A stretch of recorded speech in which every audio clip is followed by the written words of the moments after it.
Hey all, it's Lily. So, every once in a while, I like to scroll through a somewhat ridiculous fitness thread from 2008 that surprisingly did not come from Fit. Rather, it comes from a bodybuilding.com forum. The thread started as a question someone posted about working out every other day of the week. This led to a long and heated argument about how many days in the week there are. This mostly stems from people not understanding that because there's an odd number of days in the week, working out every other day means you're working out a different amount of days each week. I bring this up because every time I'm reminded about this, it also makes me think of a kind of similar forum argument in something that's more close to one of my hobbies, and that's the forums of BoardGameGeek.com. I came across this through the first time on Reddit. It was basically just a post asking, what's the most controversial moment in board gaming? The posts varied between stuff like, AI art, which is a modern controversy, to the arguments that went on as to whether or not the name Camel Up is actually called Camel Up or Camel Cup, because the C in Camel on the original first edition box looks big enough that it could probably be the first letter of both words. I also don't understand why it would be called Camel Cup. Camel Up looks like this. It doesn't make any sense, but the newer box art has cleared up the confusion. But the one that seemed to get the most attention was someone stating this specific question, and they said that this was probably the biggest controversy in board gaming simply based on the length of the forum thread. I immediately, of course, asked for a link to the thread, and holy shit. So, the Board Game Geek thread poses this simple question, and that question is, can you shuffle a deck with only one card? Now, I know your most immediate answer to this question is, Lily, what the fuck are you talking about? But trust me, there are actually two very legitimate sides to this argument. The actual parent post of this forum thread reads as such. Please give your vote. Can you shuffle one card? I'd like as many people as possible to answer this question. It's a general question. As can be deduced, there is some disagreement about this. Please don't give your reasoning here. I want people to answer out of their own thoughts, not influenced by who can argue their position best. Thanks. And yeah, that didn't fucking happen. This, like the bodybuilding thread, feels like it should have a pretty straightforward answer, but rather than stemming from a basic misunderstanding of how calendars work, this one actually turned out to be a bit more complicated. Because digging through the thread, you'll see that there are arguments on both sides. Now, I'm not going to just read through the thread verbatim, but rather I've read through this thread myself, not entirely. I've not spent hours on this, but I have gone through the thread, looked at lots of different answers, and I'm going to try to come up with a reasonable conclusion to this argument. Okay, so when looking at this, there's a couple of issues we run into as far as definitions, and this is basically where the central point of this argument is. It sounds trivial, but trust me, it's important to keep this all in the back of your head. Okay, so the one definition that we are going to disregard is what defines a deck. And the reason we're going to disregard this is because that's not what the question is. The question is, can you shuffle a deck of cards with only one card? And you coming and saying, well, a deck of cards can't be one card, doesn't really get us anywhere. It's like if we want to do a thought experiment together and we want to discuss the grandfather paradox. And I presented to you, the grandfather paradox is if you travel back into the past and you kill your grandfather, then you wouldn't be born. But if you were never born, then that means you wouldn't be able to travel back and kill your grandfather, thus you would be born. So what do you think would happen if you were to travel back and kill your grandfather? If you just go, well, time travel isn't actually possible, so nothing would happen because you can't actually travel to the past. Yeah, Dick, we know that, but that's not what we're asking, and as far as this discussion goes, it's not exactly helpful. Okay, so let's look at another definition, and that is actually the definition of shuffling. So if you go to Google, which supposedly pulls from the dictionary, the definition of shuffling is to rearrange a deck of cards by sliding the cards over each other quickly. Okay, now we have something. So you can argue that you can't shuffle a deck of only one card, because in order to actually shuffle a deck, you would actually need to slide the cards over each other, and to slide cards over each other, it would require multiple cards. This doesn't really help us either. See, if this is what we're going with, then that means the most common form of shuffling in TCGs, where you lay out your deck into just multiple piles, doesn't actually count as shuffling. Also, with this definition, you could technically just consider this to be shuffling as well. Okay, so what if shuffling is not so much the action, but the result?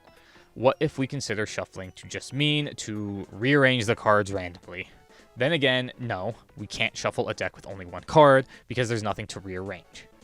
Well, what if knowledge is the point? So what if we decide shuffling means that the deck is put into an unknown order? This also means you can't shuffle a deck of one card because, for example, if I have an effect in a card game that lets me look at the top card of my deck, and then my deck is quote-unquote shuffled, well, it doesn't matter because with only one card, I will always know exactly what my next card is. So, simple, right? We can't shuffle a deck of only one card.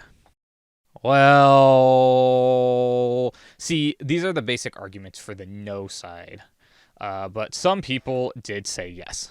And this is where things get a little more complicated. Okay, so remember how I said definitions were going to turn out to be kind of tricky? Well, here we are now. See, when it comes to tabletop games, unless you're playing Scrabble, the dictionary isn't exactly helpful. A word's actual dictionary definition is always overthrown by how the term is defined in a game's rule set. This is important in all board gaming. It is really important in tabletop RPGs such as Dungeons & Dragons and Cyberpunk. It is extremely important in TCGs and CCGs, aka things like Pokemon, Magic the Gathering, Yu-Gi-Oh, etc. So, I am a fan and an active player of Yu-Gi-Oh. I know, fucking pray for me.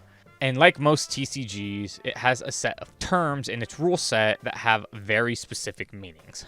If you activate an effect that allows you to destroy any of your opponent's monster cards, and you reach over the table and rip up one of their cards to pieces and then go, oh, well, the definition of destroy is to put an end to an existence of something by damaging it. I can tell you right now, no one is going to give you the 200 IQ Sigma Turbo Genius reward, Reddit Gold, and then clap for you. Rather, you'll have just one angry player and will likely find yourself being escorted out of the Anime Expo Gaming Hall. The Yu-Gi-Oh! YouTuber DZeef used to have a series called Commenters Don't Understand, where he responds to comments telling him that he's wrong about certain card rules, and this was an issue that he faced in those videos a lot, because some people would try to argue with him using the dictionary definition of terms rather than Yu-Gi-Oh!'s actual rulebook definition of the terms. This is why I said earlier that the definition of a deck is kind of irrelevant. Other than not being part of the question, a deck is very loosely defined. For example, a standard deck of playing cards is 52 cards. However, in Pokemon, a deck is a set of cards that is exactly 60 cards, no more and no less. In Weiss Schwarz, it's exactly 50 cards. In Yu-Gi-Oh!, it's between 40 and 60. Yu-Gi-Oh! Actually used to have no upper limit, which is where this photo of the guy with the huge Yu-Gi-Oh! Deck comes from. So, where does this leave us as far as our single card shuffle? Well, the argument on the side of yes, it's possible to shuffle a deck consisting of only a single card, pretty much boils down to moments in tabletop gaming where actions need to resolve. So, from what I understand, resolve is mostly a Yu-Gi-Oh! Term. I don't know if other card games really use it, but it is a term that I think can apply to pretty much all of board gaming. And let me say this right now, I'm going to do some explaining, and Yu-Gi-Oh! Fans, there may be some discrepancy of what I say that adheres to Yu-Gi-Oh!'s rules exactly, but that's because I am trying to take a Yu-Gi-Oh! Term and use it to describe something in all of board gaming. Okay, so what does this mean? Well, An action resolving in board games basically means that an action has fully taken place and its effects have been fully realized. For example, let's say I want to build a settlement in Settlers of Catan. Yes, I know, but a lot of people know the rules of Catan, so I'm going with it. So, to build a settlement, it requires a certain amount of resource cards, as well as there are certain rules that dictate where you're allowed to place it. It has to be connected to one of the roads that you control. It also can't be too close to another settlement that you control. So, I pay the required resource cards back to the bank. I place my new settlement on the board where the rules allow me to place it and where I want it. And now my action of building a settlement has resolved. I declared an action, I physically and mechanically perform that action, and now the results of that action are now reflected on the board. This is an easy concept, but it suddenly becomes significantly more complex when we add in games that have mechanics of interruptions. Going back to Yu-Gi-Oh! Yu-Gi-Oh! Is a game of responses. Essentially, if you play Pokemon, on your turn, you basically just have your turn. You play your cards, those cards take effects. In Yu-Gi-Oh!, on your turn, you play a single card, and then your opponent does 30 different things on their end in response. So, someone can activate the effect of a monster card, and in turn, that can trigger the effect of an opponent's trap card. Then, that trap card can trigger the effect of a card inside someone else's hand, which in turn, that hand trap can then trigger the effect of a field spell in play, and so on and so forth. In Yu-Gi-Oh!, this is referred to as a chain. And as we go down this chain, that very first monster card's effect that started everything still has not resolved. And the order of the chain actually dictates the order in which these card effects resolve, because some effects may block out or contradict each other. For example, let's say we're playing a random made-up trading card game.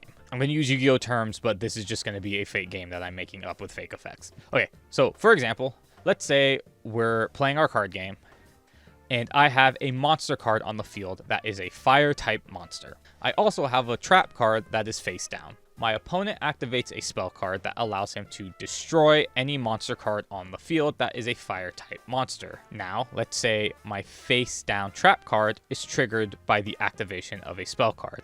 So I flip my trap card over, and as a result, I create a chain.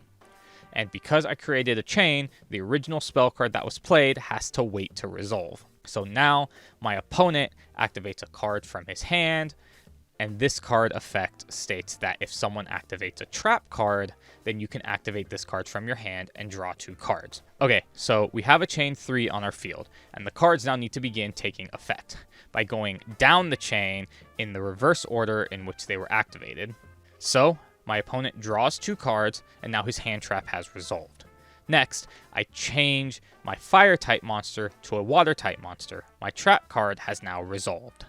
Next, my opponent chooses a fire-type monster on the field to destroy, but since there are now no fire-type monsters, because I changed mine to a water-type, the card cannot take effect and therefore is simply discarded, and now the entire chain has resolved. This order is important because let's say that the cards are resolved the other way up the chain rather than down. So the first spell card simply destroys my monster card. Then that means my trap card that I activated can't actually do anything. And so if my trap card can't do anything, does my opponent's draw not be able to happen? And now what do you do? It has to resolve backwards because that's the whole point of interruptions. It's to interrupt. This is the basic concept of what resolving is in board games. What does any of this have to do with our original question? Well, the question can be answered as yes, you can shuffle a deck with only 1 card. If we are not looking at shuffling as the physical act of shuffling the actual deck of cards, but rather as an in-game action that can be taken and must resolve to continue. Actually, something that I left out is on the poll, it states, if you play a game with cards and the game instructs you to shuffle your deck and your deck only has 1 card in it, can you do it? So, very quickly, let me pose a follow-up question. And the answer is yes. Let's say I'm playing a card game and I activate an effect that lets me search my deck for a specific card. So I pick up my deck, I look at it, and I pull out the card that I want. My deck is now in a state of being unshuffled. I know the bottom card of my deck, I know what card is on top. I might not have been able to memorize the exact order of all of my cards, but let's just say that there is a card that I've been really needing to draw into. I now generally know how deep into the deck it is.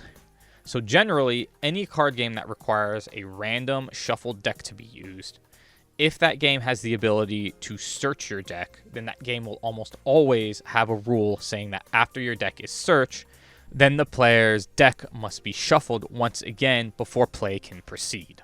Now, let's say it's towards the end of the game, and you've been having it really rough. You're down to only 2 cards left in your deck. You use an ability to search your deck and take out the 1 card that the ability lets you find. Now you're left with a deck of only 1 card.